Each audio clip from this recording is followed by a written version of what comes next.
প্রথম আঘাত টিকে গেছে তারা, কিন্তু এই নীরবতার ভেতরেই লুকিয়ে আছে আরো বড় ঝড়।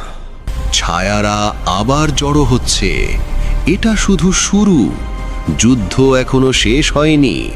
ওরা থামবে না ফ্ল্যাশ, এই যুদ্ধ পালিয়ে বাঁচার নয়। আমি সময়ের ভেতর দৌড়েছি, আজ আর পালাবো না, আজ দাঁড়াবো। ছায়ারা ছুটে আসছে, এই মুহূর্তেই ভাগ্য লেখা হবে। আলো ছুটলে অন্ধকার ভাঙে।